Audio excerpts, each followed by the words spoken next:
Now we're starting with November the 10th, 1923, and this is a most wonderful teaching on nothingness. It's absolutely brilliant. So I want to give you a question and answer before we even start. And the question is, who is the greatest in the kingdom of heaven? And that's in Luke 22, verses 24 to 27.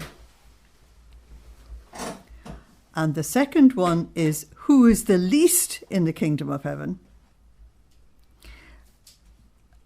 Did I say Luke 22? Yeah. Okay. Who is the least in the kingdom of heaven is Matthew 20, 24 to 28. So who is the greatest and who is the least? Do you remember there were some discussions between the apostles about this, right up to, Luke says, right up into the Last Supper. So the heading here is the beauty of littleness. I think it's gorgeous. And God performs his greatest works with the little ones. And we're being introduced to one of the longer messages, which you'll get used to as you go on. Luisa said, I was abandoning all of myself in the arms of my sweet Jesus. And while I was praying, I saw my soul so very little, but of an extreme littleness. Now, Jesus says to her in these writings that she's only an atom. Now, that's an extreme littleness. Is that okay? But there's something terribly important here, and that is that when Saint Therese of Lisieux was talking to the Lord told her that because she was little, he had done so much for her. And she said to him, this is not verbatim, it's only my memory, and Therese said to him, if there was a soul littler than mine, would you do greater things? And he said yes. And Jesus acknowledged that Luisa was the littler one. Okay. So I think it must have really thrilled Therese to see her coming on. So Luisa said, I saw that I was of an extreme littleness, and I thought to myself, how little I am. Jesus was right in telling me that I'm the littlest of all. So if you're the littlest of all, you can't get smaller. Now, while I was thinking this, my beloved Jesus, moving in my interior, showed me how he took this little one in his arms and squeezed her tightly to his heart, and she would let Jesus do whatever he wanted with her. Now, that's the operative bit, that the little one allows the Lord to have his way. And he told me, my dear little one, I have chosen you little because the little ones let me do whatever I want. Okay. My book says whatever he wants, and it's the Lord who's speaking. So that's Matthew 18, verses 1 to 4. I want you to become like little children, you remember? The little ones do not walk by themselves. They let themselves be guided. Even more, they are afraid to place one foot on their own. So the image there is of a small child who's afraid to walk by himself or herself. Even more, they are afraid to place one foot on their own. If they receive gifts feeling incapable of keeping them, they place them on the lap of their mother. The little ones are stripped of everything. Now, that everything is ego, pride, worldliness, possessions, blah, blah, blah. They're stripped of everything. Nor do they care about whether they are rich or poor. So there's your detachment thing. That was absolutely stressed in volumes 1 to 4. They are concerned with nothing. Now, a small child is usually only concerned with being loved by the parents. Oh, how beautiful the tender age is, full of grace, beauty, and freshness. Therefore, the greater the work that I want to do in a soul, the littler I choose her. Okay. And you can see that from all the apparitions of Jesus and Mary around the world. I like childlike freshness and beauty very much. I like it so much that I preserve these souls in littleness of the nothingness from which they came. So here's your littleness and nothingness going together. Now, this nothingness that he talks about is not a negative thing. It's a very positive thing. The nothingness is the safe place, is what I call it, because you're safe from the attacks that come from yourself. You're safe from the attacks that come from the world, and you're safe from the attacks that come from the demon. So it's a very safe place to be. And this nothingness is open to the allness of the Lord's presence. So Jesus continued, I let nothing of their own enter into them, so as not to let them lose their littleness and therefore preserve the divine freshness and beauty from which they came. Was it Jared Manley Hopkins that said that children come into the world trailing clouds of glory from where they come from, and that they remember it at least until somebody destroys them? So this divine freshness that comes from the Lord. On hearing this, Luisa said, Jesus, my love, it seems to me that I'm so very bad. Now, she's forever going on about this, and she won't let up, even though Jesus tells her to stop. In volume 11, which we had last night, he said to her, if you keep going on about this, he said, I want you to stop because you're offending me. Now, so you have to understand this so very bad. Luisa is talking about her feelings. If you interpret bad as sin, she cannot be in this relationship. It's as simple as that, because nothing unholy can enter the presence of God. So it's like we would say, I got out the wrong side of the bed today. Everything's upside down. Or I'm just not in a wonderful mood today, or I'm just not feeling up to scratch, or whatever it is. She calls that so bad. Okay. And so it includes the coldness in prayer and all kinds of stuff. And this is why I'm so little. It's actually not why she's so little. And you are saying that you love me very much because I am little. You see, she's saying I'm little because I'm so very bad. That is not true. And Jesus is going to explain the whole thing to her in great detail. How can this be? And Jesus said, my little one, badness cannot enter the true little ones. 1 John 3:2. For somebody who is truly in union with God, there is no sin. Otherwise, you're not in union with God. It's that simple. Do you know when evil, when growth begins to enter? It's when one's own will begins to enter. Okay? So I have Jeremiah 2:13 beside that one. So he says that the problem, the badness begins when your own will enters into it. And now, as the human will enters, the creature begins to fill herself and to live out of herself. My book says to live of herself. You're really living out of yourself. The all goes out of the littleness of the creature, and it seems to her that her littleness becomes greater, but greatness to be cried over. So, if we're stuffed up with ourselves and we're puffed up with our own importance, delete littleness. Then you would be bad. You see the way Jesus is correcting her way of thinking, okay? Because the littleness that he's talking about is a soul that has emptied itself of all the stuff that it shouldn't have if it is to remain in union with God. So since God does not live completely in the person who has let the human will enter, she moves away from her beginning and dishonours her origin. Now you should remember Eve in the garden, because that's what happened. The human will entered and they moved away from God. Okay. She dishonours her, she loses the light and the beauty and the sanctity and the freshness of her Creator. She seems to grow before herself. So if you're great in your own eyes, you certainly have not reached anything remotely like littleness. And maybe before men, that's before humanity out there, because human beings bow to people who blow themselves up, but not before me. Oh, how she decreases before me.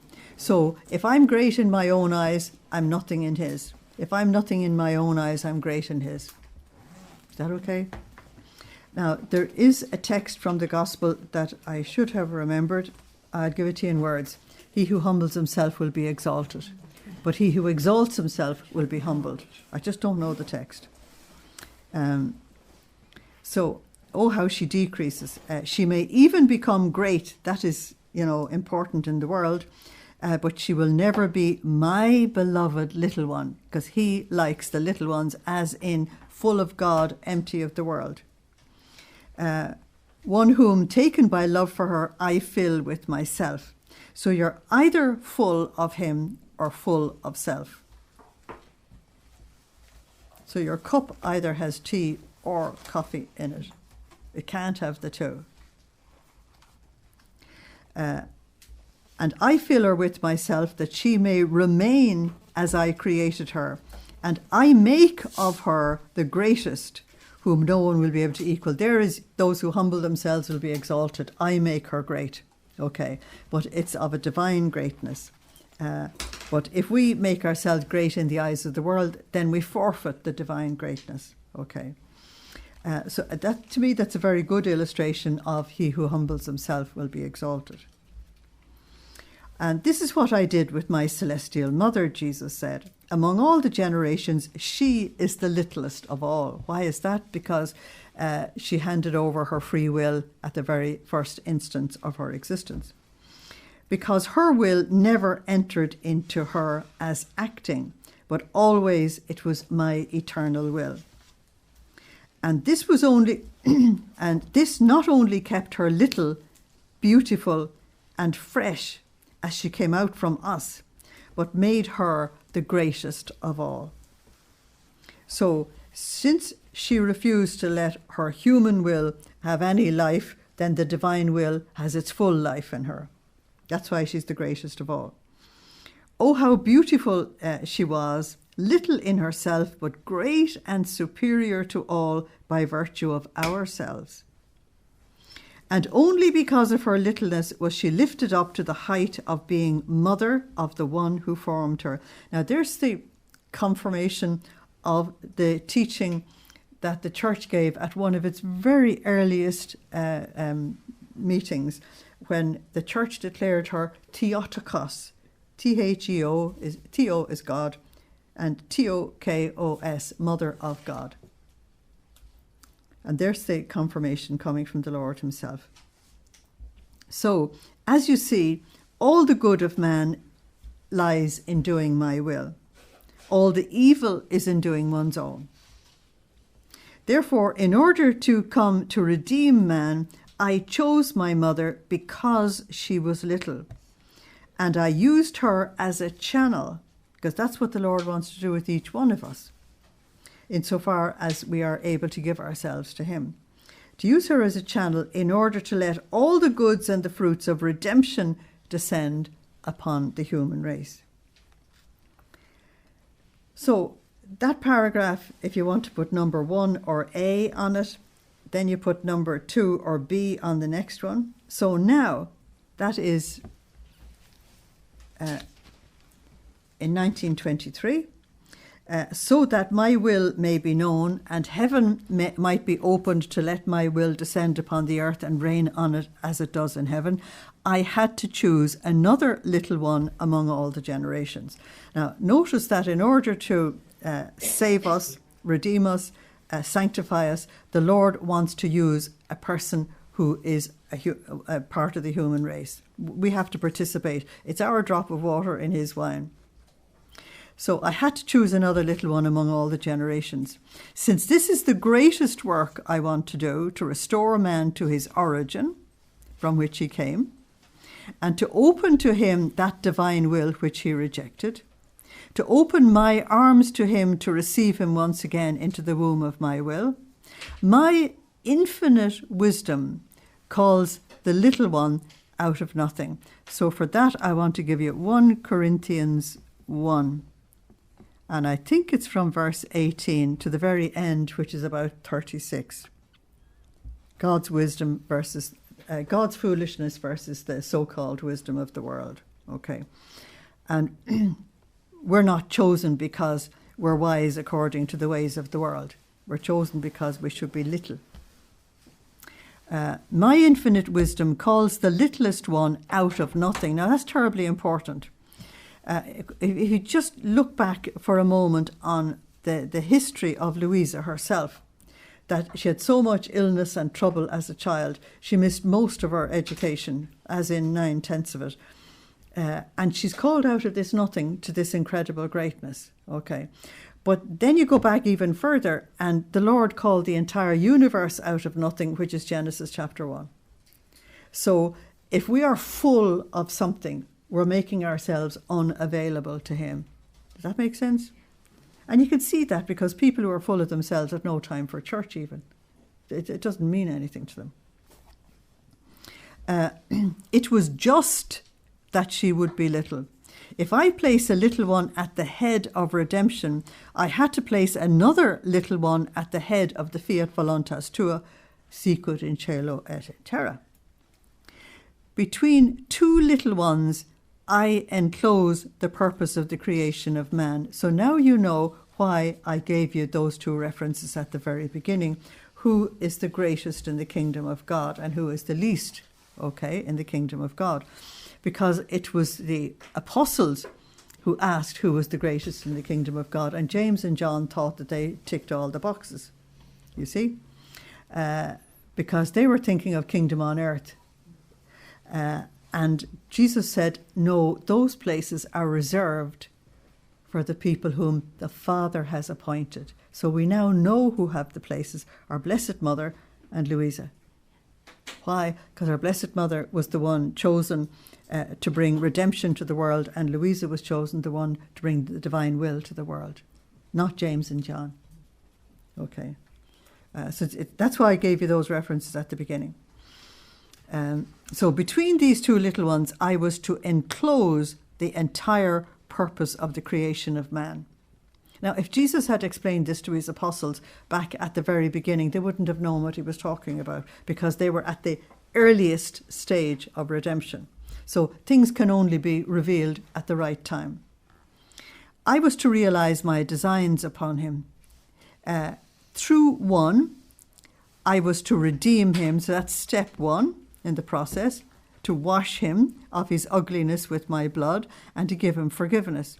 And through the other one, which is step two, I was to make him return to his beginning, to his origin, to his lost nobility, to the bonds of my will broken by him, admitting him once again to the smile of my eternal will, kissing each other and live one within the other. Now, ring the within thing, because you're hearing that all the time, that Jesus is living within Luisa, okay? And he comes out from within her interior. And this is the reality that he wants, is to live within us like a living host. Do you remember? So that living within. So the living within, that's Luke 17 again, 21. The kingdom of God is within you. So this alone was the purpose of the creation of man. And what I have established, no one will be able to oppose. Now he's talking now about the new era. Just put new era in the margin there. No one will be able to oppose. I think that's wonderful news considering how bad things are in the church at the moment. Centuries upon centuries will go by, just as in redemption. Now, there's the answer to all the stuff you meet on YouTube, that this is the end of the world and it's all going to be over in no time at all. And the rapture came and went a few times, you know what I mean? So he says centuries and centuries will go by, just as in redemption, because it's going to take time for this to filter out into the mass of people and for the church to begin to pick it up. Okay.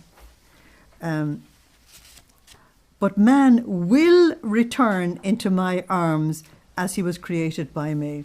Now, I remind myself of that every day when I hear bad news. The human race will come back to me, he said, and that's that. And whatever he declares is truth. But in order to do this, first I have to choose the one who must be the first to live the life of my eternal will. I must bind in her all the relations of creation, and I must live with her with no split of wills. That's the inseparability he talks about. And with her will and ours as one, that means inseparable. From here is the necessity that she be the littlest which we issue in creation, so that in seeing herself as so little, she may shun her own will. Now you see what we're being told in between the lines, that the safe place from your own will is your nothingness. Okay, get into your nothingness and get to really love it. Even more, she may bind it so tightly to ours as to never do her will again. And though little, she may live together with us. From the blowing of that breath with which we created man, that's Genesis 2:7. From the blowing of that breath with which we created man, our will preserves her fresh and beautiful. She forms our smile, our enjoyment, and we do with her whatever we want. That's God's will being done. Oh, how happy she is now. This is volume 16, and we've been told over and over that the divine will is happiness and beatitude. And enjoying her littleness and her happy destiny. Now, notice enjoying her littleness. It's only when you begin to feel the benefits of being in the nothingness that you begin to enjoy it. You see, if I'm living in my nothingness and this person comes and either says or does something very hurtful, okay. Now, when will I react? It's when the ego is alive. And my rights, and I'll get back to you, and blah, blah, blah. It's the ego alive and very unhealthy. But if I'm living in my nothingness, there's nothing to hurt. And so the person actually loses all power to injure you. Think about it, it's wonderful. The person does not have the power to injure you in any way. No matter what they do, they don't have that power. You're in a very, very safe place. Okay, I love this nothingness. It's one of the things I really like about this. Oh, how happy she is, and enjoying her littleness and her happy destiny.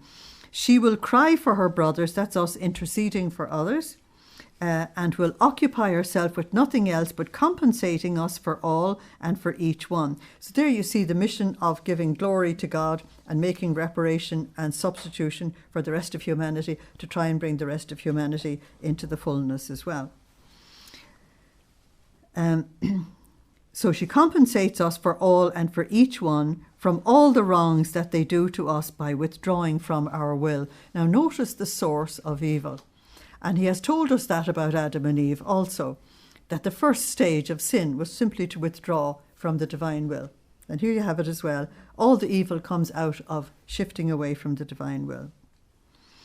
The tears of one who lives in our will be powerful. Isn't that wonderful? More so, since she wants nothing but what we ourselves want. Now, one of the problems that people have in prayer in the other spiritualities that are not in the divine will, that they can be working for their own sanctification, and it's things that they want for themselves and things that they want for individuals whom they know and all the rest. And it's all very confined and it's all very narrow. Whereas when you come into the divine will, you don't want anything for yourself, you only want everything for God and for humanity. And so the whole movement is love. Love towards God and love towards your neighbour. And that's why the divine will and love are the summary of the 36 volumes. So if we're not growing in love, we're not growing in divine will. So the tears of one who lives in our will be powerful, more so since she wants nothing but what we ourselves want, and after the first channel of redemption, through her we will open the second one of the Fiat Voluntas Tua on earth as in heaven. Okay. So, on hearing this, Luisa said, "My love and my all, tell me, who will this fortunate little one be?" It doesn't cross her head that it's her. Oh, how I would like to know her. And he said, "What? Have you not understood? It's you." It must have been a terrible shock. "It's you, my little one," he said. "I've told you many times that you are the little one." No, he has told her many times, but I mean, how often do you have to hear something before your ears work? "And this is why I love you," he said. Now, so what I want to do there is give you Luke 1:52. He raises up the lowly. You remember that, don't you? And I want to give you Psalm 138, verse 6. I want to give you Proverbs 3:34 and Proverbs 29:23. He raises up the lowly. Okay. But as he was saying this, Luisa said, I felt I was being transported out of myself into a most pure light. Now that is God, and I usually only give you one reference for that, which is 1 John 1:5. I came across a most obvious reference today, and it's 1 Timothy 6:16. 1 Timothy 6:16. God dwells in unapproachable light. Okay, God dwells in unapproachable light. It's very important putting it with the other one, 1 John 1:5. Okay, God is light, and he dwells in unapproachable light. Now, the ones who can approach that light are the eagles in the divine will. We can only come a certain distance because we're creatures, at least on this side of the divide. So you're the little one. But as he was saying this, I felt I was being transported outside of myself into a most pure light in which one could see all generations. You see, looking into that light, you can see everything that is in reality, and therefore she sees the whole of humanity. So if our eyes are focused on the Lord, we will be conscious of the journey that the whole of humanity is taking, not just the one I'm on. If I am confined absolutely to my little bit and the few people that I know, then I'm not there. I don't have that sight. Okay. I could see all generations as though divided into two wings. I love the two wings because if you're at that height, you're the eagle. Okay. One on the right and the other on the left of the throne of God. Wing A. Number 1. At the head of one wing there was the august Queen Mother, from whom descended all the goods of redemption. Oh, how beautiful was her littleness, marvellous, prodigious littleness. Little and powerful, little and great, little and queen, little, with everyone hanging upon her littleness. While she disposes of everything, rules over all, and only because she's little. She enfolds the word within her littleness, making him descend from heaven to earth to let him die for love of man. So I want you to give yourself a title maybe at the top of the page, The Power of Powerlessness. The Power of Powerlessness. The power of powerlessness is one of the great secrets of the spiritual life, and I've illustrated it for those of you who come to the scripture class, because you saw that in Esther, for example, the power of powerlessness. You saw it in Daniel, the power of powerlessness, just to give you an example. Okay. But also if you go out into your garden and see the weeds, the reason why they're so prolific and that they can get through, in my opinion, any obstacle I put in front of them is because they're tiny. And you put stones down on top of them and they'll find their way through the stones. Mm-hmm. Why? Because they're little. And so I think looking at weeds, what we call weeds, shows you the power of the little one. And it's the tiniest plants like moss and lichens that conquer the rocks. The big trees can't conquer the rock. It's the tiny little ones who have got to prepare the soil and make soil, and then something bigger can grow in the soil, and then something bigger and bigger. But it's the tiny ones that conquer the rocks. I think it's terribly important. So the power of powerlessness is what you have in that littleness. I think the place of littleness is wonderful. Okay, at the head of the other wing, one could see the other little one, that's Luisa, and I say it with trembling and obey. She was the one whom Jesus had called the little daughter of his divine will. I want to give you Psalm 8:5, because Psalm 8:5, it says, you know, what is man that you would even take any notice of him? And yet you made him little less than a god and crowned him with glory and honour. And this is the miracle of the littleness.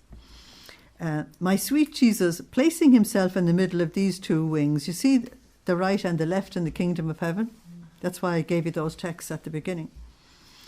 Between the two little ones who were the head of them, with one hand he took mine, and with the other he took the Queen Mother, and he joined them together, saying, my little daughters, hold each other's hand before our throne, and embrace the eternal divine majesty in your little arms. To you alone, because you are little, it is given to embrace the eternal one, the infinite one, and to enter into him. Now, notice the other thing that's being said without words, and that is the human race was pulled down by a woman and the human race is raised up by two women. Okay. And when you come to the second half of the book of Revelation, you are given two images. It's really one image, I suppose, and that is that woman takes everybody to heaven with her if she's glorious and crowned with stars, and she has the glory of God all over her. She'll take everybody to heaven with her. If she doesn't do that, if she falls, she becomes the terrible harlot and she takes everybody to hell. So you have the glorious woman in chapter 12, and you have the terrible harlot in chapter 17. And that's the choice for the human race. We either take everybody to heaven or everybody to hell. And it's interesting that the image is woman, because the one who brought the human race down was the woman. And it doesn't do anybody any good by not admitting the truth. So, to you alone, because you are little, it is given to embrace the eternal one, the infinite one. Now, there's the nothing embracing the all. It's really fantastic. And to enter into him, you see, and nothing unholy or unworthy can enter into him. Okay, you have to be one with him. And if the first one snatched redemption from the love of the eternal one, so may the second, her hand held by the first, because the first one is greater than the second, isn't that right? Be helped by her to snatch from the eternal love the fiat voluntas tua on earth as it is in heaven. One of the things that fascinates me reading this is the sheer detail of the plan. Everything is in an absolutely correct order. Now, who can say what happened, Luisa said. I have no words to be able to express myself. I can only say that I remained more humiliated and confused and almost like a fussy little girl. I wanted my Jesus in order to tell him about my fears and about my doubts. Oh, she's back to square one. Now, she takes refuge in that, you know, I've got to tell him all my problems, you see. You've got to remember that at this early stage in the 20th century, it was a kind of normal practice, certainly in convents, whether they did it among lay people or not, I couldn't tell you, that they'd fuss over their faults and their failings, and they'd keep the confessor for ages, and they'd talk the thing out until you'd be driven mad. I remember once asking a priest, not in the early part of the 20th century when I wasn't alive, this man was a confessor to a community of enclosed nuns. I better not tell you the order. And I said to him, how do you endure confession from these women? And he looked at me and he said, you seem to understand. I said, I have a grave suspicion because I give them retreats. He said, woman, it's like being pelted to death with peanuts and you don't die. He said, you can't die. In other words, they're telling little details, minutiae, and there's nothing more horrendous. Do you know what I mean? But they're obliged to go to confession. He's obliged to hear the confession, so they're all being crucified, the whole lot of them. It's fascinating. So here's Luisa getting back to the little minutiae as well. And I think that's a kind of comfort zone. It's a place I understand. It's a place that is familiar. I've just been taken up into this very unfamiliar place, and it's so exotic and it's so exalted and everything. And it's like if you've had an absolutely marvellous retreat at a weekend or something, and you've been flying high, and there's nothing more wonderful than the comfort of Monday morning after it. And you get down to perfectly ordinary things like washing clothes and washing dishes and cleaning the house. And it's the familiarity. That's where I put Louisa's reaction there, to get back to something normal. And so she said, I prayed that he would cast all these things away from me. Now, she has no idea what she's saying, because if he cast it all away from her, none of the rest of us can enter the divine will. So she doesn't realise what she's saying. And I feared that the mere thought of them was a subtle pride, and that he would give me the grace to really love him and to do his most holy will in everything. And then my beloved Jesus, coming back again, made himself seen inside of me. In other words, that's the living host. And my person served as though to cover him inside of me. There's your living host thing. And without letting me speak, he told me, my poor little one, what do you fear? Courage. I am the one who will do everything in my little daughter. That's Ephesians 2:10. We are God's work of art. Okay, Ephesians 2:10. You will do nothing but follow me faithfully, won't you? You are right that you are too little and you can do nothing, but I will do everything in you. That's Philippians 4:13. I can do all things in Christ who gives me the strength. I also want to give you Philippians 1:6, that the Lord will complete the work he has begun in you, if you let him. And he's forever saying to Louisa, let me do, give me a chance. Don't you see that I am within you? There's your Luke 17:21. And that you are nothing but a shadow that covers me. Now, I think if you're talking about nothingness, to call yourself a shadow is about it. You've arrived. What's there? It's only a shadow. Okay. I am the one who will cross within you the eternal and unending boundaries of my will. Now, when you go up into the high volume 20s, up into the 30s, you see her wandering around in the interminable place of the divine will. It's incredible. And you'll hear her saying, there's no way out of this. There's no way out of this. I am the one who will embrace all generations in order to bring them together with your shadow. He needs our drop of water in the wine of his redemption and his sanctification. He needs our tiny little bit of participation. That's like saying that a mother lets a child be mummy's little helper, and the child is making an awful mess of the stuff, but the child is learning to participate. I think I've said this to you before, that one of the most wonderful things I've ever seen is in Africa. They get children to participate from day one. You're going to say to me, that's not possible. You have to be in Africa to know that it is. So the mother is holding this infant that can be a day or two old, and the child must participate. So she takes the child's hand and she wraps the child's hand around a spoon, and she puts that spoon into the pot where she's making the main meal for the day, and the child, with the mother's hand around it, does the turn of the pot, and then the child is put back in its little cradle. You've participated.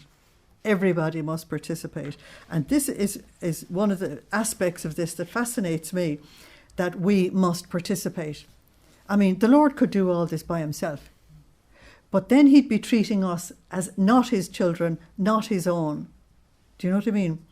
And he wants to be able to say that the mystical body of Christ did this with him. So it's Christ and his body that's working together. Is that okay? Yeah. So I'll do them together with your shadow to the feet of the Eternal One, so that the two wills, the human and the divine, may kiss each other, may smile at each other, and may no longer look at each other like strangers, which is what happens when the human will is separated from the divine. So, like strangers being separated, scowling at each other. But one may be fused within the other. Okay, that is fused to remain such. Forming one single will. It is the power of your Jesus that must do this. You must do nothing but adhere. In other words, you cling on, let him do it. I know that you are nothing and you can do nothing. And this is why you afflict yourself. But it is the strength of my arm that wants and can operate. And I like to operate great things in the littlest ones. And besides, the life of my will has already been on the earth. It's not completely new because it was in Adam and Eve first, and then it was in Jesus and Mary. Okay. Now, before I go any further, I have a string of things in the margin to give you. Psalm 44, verse 3. That's Psalm 44, verse 3. Psalm 77, verse 15. Psalm 89, verse 13. Isaiah 51, verse 9. Luke 1, 51. And John 12, 38. That's quite a bit, but it's all talking about us letting the Lord have his way. He will do it, but he does want somebody on the earth cooperating with him. And the more of us, therefore, that get into the divine will, the more he can accomplish on the earth, and the faster he can do it. So he says, and besides, the life of my will has already been on the earth. It's not completely new, although it was as though in passing. It existed in my inseparable and dear mother. If the life of my will had not been in her, I, the eternal Word, could not have descended from heaven. I would have lacked the way through which to descend, the room into which to enter, the humanity with which to cover my divinity. So you noticed he needed a living host. The food to nourish myself. I would have lacked everything. For that I want to give you Amos 3:3. Amos 3:3. Because all other things are not suitable for me. That is anything pertaining just of the human. But by finding my will in my beloved mother, I found my very own heaven. Because heaven is where God is, and the divine will is the operating part of God. I found my very own heaven, my joys and my contentments. At most, I exchanged my dwelling from heaven to earth, but as for the rest, I changed nothing.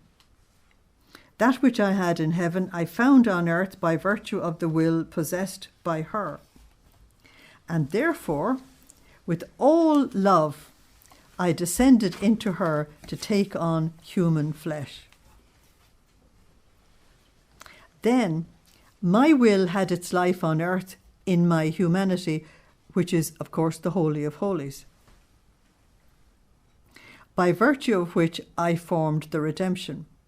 Not only this, but by virtue of my will, I laid myself over all the works of the human generations, sealing them with my divine acts and beseeching my Father not only to redeem man, but that at the appropriate time man might win the favour of our will. So we're able to imitate him in that and offer him the divine version of all humanity, ask him to seal with his divine acts all the acts of creatures to raise them up.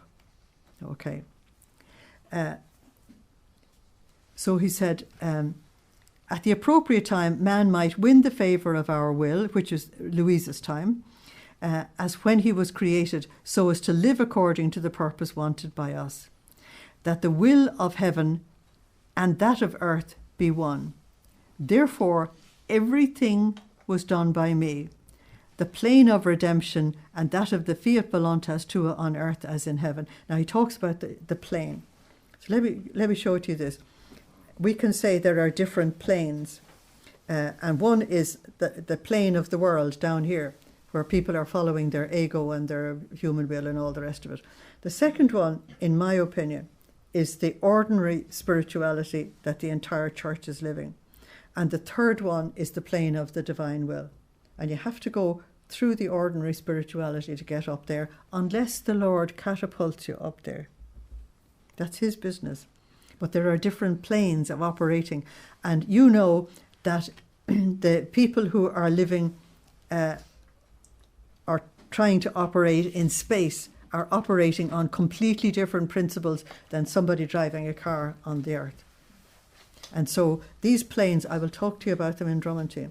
These planes are terribly important to know what are the principles of living on the different ones, so that we can be sure we have shifted from one to the other, or that we've shifted completely, as I think would be the problem. Okay. So he said everything was done by him, naturally, because he's God and man. The plane of redemption and that of the fiat voluntas tua on earth as in heaven. It would not have been a work worthy of me had I not rehabilitated man in everything as he was created. It would be a work half done, not whole, and your Jesus does not know how to do incomplete works.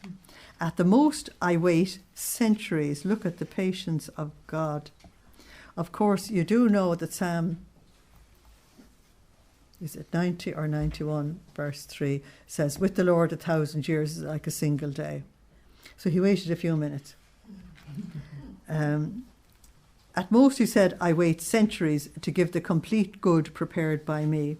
Therefore, don't you want to be with me in giving man the work which I completed with my coming upon the earth? So be attentive and faithful and do not fear. I will always keep you little so as to be able to complete more of my designs on you. Now, there's a big answer to a question you will be asked by people right there. And that is this revelation made to Luisa, is it completely new? And the answer to that is yes and no. And then they'll say, no, you've contradicted yourself. No, you haven't, because Jesus did everything. And just this is the time for the revealing of what Jesus did on this plane. We were already completely familiar with what he did on the plane of redemption. But he did everything on this plane as well. That's what you're told here. But that now is the time to reveal it, which is a different subject. Is that okay? Very important answer there, because people will ask you that question. So let's do at least a little of the next one. November the 15th, 1923. So we're talking about the divine will here. And look at the heading. In order to come to reign upon the earth, the divine will wants to find one. This all applies to us now. Someone who will receive it, that's number one, who will understand it, number two, who will love it, number three. Because we're not going to live it if we haven't received it, understood it, and loved it. Okay. So Luisa said, I felt as though sunken in the holy will of God. And it seemed to me that in my interior, my sweet Jesus enjoyed himself very much in sending me light. And I felt as though eclipsed within that light. So you now have another reference for the light, haven't you? That's 1 Timothy 6:16. Don't know why I left that one out all the time. I felt my mind being filled so much that I could not contain it, to the point where I said, Jesus, my heart, don't you know that I am little? I can't contain what you want to put in my intelligence. And Jesus said, little daughter of mine, do not fear. Your Jesus will let you drink this light in sips, so that you may receive it and understand it. Okay, so before you move, I want to give you Luke 16:10 and Luke 19:17 and Matthew 25:23. So Luke 16:10, Luke 19:17 and Matthew 25:23. And the subject is, if you are faithful in little things, I will give you greater. And there's several parables involved there. Do you remember the pounds and all the rest of it? And what he says is, he trains us in little things, and if you will be faithful in the little things, he will give you something bigger, and see, will you be faithful in that? And if you're faithful in that, he'll give you something bigger. And that's this thing of, you're sent away to trade the £5 to see what you will do with it. And then it's the person who did more with the gift that was given to them, that was given the extra that the other person had rejected. Now that's what you're told here as well. The people in the divine will who will be faithful and who will use what God has given to them will in fact be given graces rejected by others. Okay. So I let you have it in sips. I like that idea. I don't know about you. So that you may receive it and understand it. Do you know what this light means? It is the light of my will. Okay. So there's your 1 Timothy 6:16 again. It's the light of my will. It is the divine will rejected by other creatures, which, wanting to come to reign upon the earth, wants to find someone who will receive it, understand it, and love it. Now notice the three things that he wants. In order to come to reign, I want to find a little soul. That's why for us getting into the nothingness is rather urgent. Who would offer herself to receive all these acts which the supreme will has destined for each creature. So we have to be willing to receive what all the others don't want to have. So I want to find a little soul who would offer herself to receive all those acts which the supreme will had destined for each creature, to make them happy and holy, and to give them the goods it contains. Now, this happiness, sanctity, and goods which the eternal will issued in order to communicate them to the creature as it issued the whole of creation, are out. That means ready for use. They're given. And they are suspended because not too many people are actually using them. So that's number one. And the divine will, if the divine will does not find one who will receive them so as to give it all the homage, honour and cortege that the other creatures have not given to it, it cannot come to reign upon the earth. So if it doesn't find someone to receive, it can't come. Therefore, your task is to embrace all generations in order to receive all the acts of the supreme will that they rejected, together with all the goods it contains. No wonder Luisa said she couldn't take any more. Because if my capacity is this and he's pouring in graces from all generations, then it would overflow rather quickly. And so what you'll find, he's going to tell us that he keeps expanding the soul to be able to take more.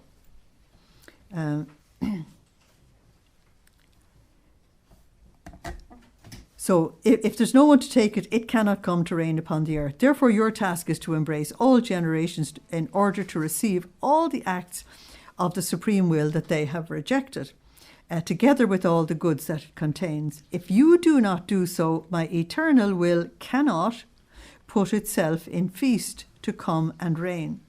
It will have the tears of the past sorrow.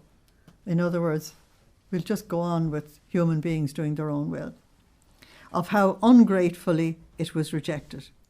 And one who cries does not reign. Therefore, the divine will wants that the acts of its volition destined for each creature receive reparation. Here's our job. Not only this, but it wants someone who, with love, wants to receive its happiness and what it contains. So there's the Lord coming like a beggar, asking for someone to actually receive him, first of all, and to begin to accept something of what he wants to give. Luisa responded, Jesus, my love, how can I do this? I am too little and also bad. You see, she's at it again. That's my feelings. And you know it. Even more, I fear I am unable to do it even for myself. How can I do it for others? And it's a very important question, because that may not be Louisa's question. It may be a question put into her to answer a problem for us. Because we might be saying, how can we possibly do this? And he said, this is precisely why I have chosen you, and I keep you little, so that you may do nothing by yourself. Because you remember the rule we were given, if you desire it, I'll do it. Do you remember it? But you'll do it always together with me. I too know that little as you are good at nothing, at the most of making me smile with your trifles. Therefore, your Jesus will take care of everything. That's like a parent saying to a child, it's okay, mommy or daddy will take care of it. And the child relaxes because the darn thing is going to be looked after. Okay. So this is necessary, Jesus said, just as it was necessary so that I might come to accomplish the redemption that a little daughter of ours, my mother, take on as her task to receive within herself all the acts of our will rejected by creatures. She made them her own. She welcomed them with decorum. She loved them, repaired them, requited them to the point of filling their whole expanses as much as it is possible for a creature. So when the divinity saw in this little one its will for creation reintegrated, not only for herself but for all others, it felt so drawn that in addition to the many acts of its will in creation, it emitted the greatest act, the most sublime, the most prodigious, that this little one be the one to be raised to the exclusive and unique dignity of the mother of her very creator. There's your Theotokos again. Beautiful description of it. I, the eternal Word, could never have descended from heaven had I not found my will in her reintegrated just as we wanted it to be in the creature. What was then the cause that made me come upon the earth? It was my will existing in a little creature. There you have the big, big, big answer. How is the Lord going to return to the earth? And it is in people who will live in the divine will. That's his return to the earth. What did I care that she was little? All I cared about was that my will was safe in her. Now put a big NB beside that one as well. That the divine will is actually safe in us. We're not going to abuse it. And that there would be no split on the part of her human will. In other words, the human will and the divine would be inseparable. Once our will was safe, all our rights were restored, and the creature could place herself in order with the Creator, and the Creator would place himself in order with the creature. In other words, the reconciliation between God and man happened. The purpose of creation was already fulfilled.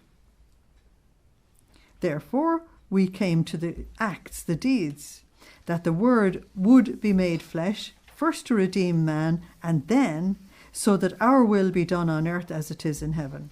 So notice the redemption, things first. If man is not redeemed, he's not going to come back into the divine will. So the redemption has to be first. Ah, yes, it was my mother who, taking into herself the whole of our will, issued for the good of creation, darted through the divinity with divine arrows, they would be arrows of love, in such a way that, wounded by our own arrows, the Word was drawn into her womb like a powerful magnet. Look at the power of love, the great magnet of life. Nothing can we deny to the one who possesses our will. Put a big NB beside that one, will you? For someone who possesses the divine will, the Lord will not reject, whatever you ask. See then the necessity for which I want another creature to offer herself to receive into herself all the acts of my will which I issued in creation, so as to give completion to that fiat which I came to bring upon the earth, and which was welcomed and understood only, notice that word, by my mother. and was only understood by her because she alone was living the divine will. And this is why there was no division between me and her. The divinity wants to be wounded once again with its own darts, in order to give the generations this great good that my will reign in them. Since this is the greatest thing, it wants to give the true origin of man. A human will is not enough to intercede for this. And even less is it strong enough to wound the divinity. But it takes a divine will with which the soul, filling herself with it, may wound her creator with his own arrows. There you have an answer again. Why do you have to pray in the divine will? The divine will alone has the power to operate on the divine level, and therefore have the power to really move God to do things. So filling herself with the divine will, the soul may wound her creator by his own arrows. We love him with his own love. We adore him with his own adorations and so on. In such a way that wounded, he may open the heavens to let his will descend upon the earth. Now, you'll get a first inkling of this in Isaiah 64, verses 1 to 2. Open the heavens and come down is what Isaiah said, because only if you come down from the heavens can the human race recover. And he came down in redemption first, and then he's coming now in the divine will. More so, since he will find his noble cortege, all the acts of his will lined up in the creature who has snatched from him this solemn act, that his will come on earth with his complete triumph. Now I'm going to stop there, even though it's the middle of a message, because our time is up. And we'll complete that the next day. Is that okay? There's a lot there. Okay.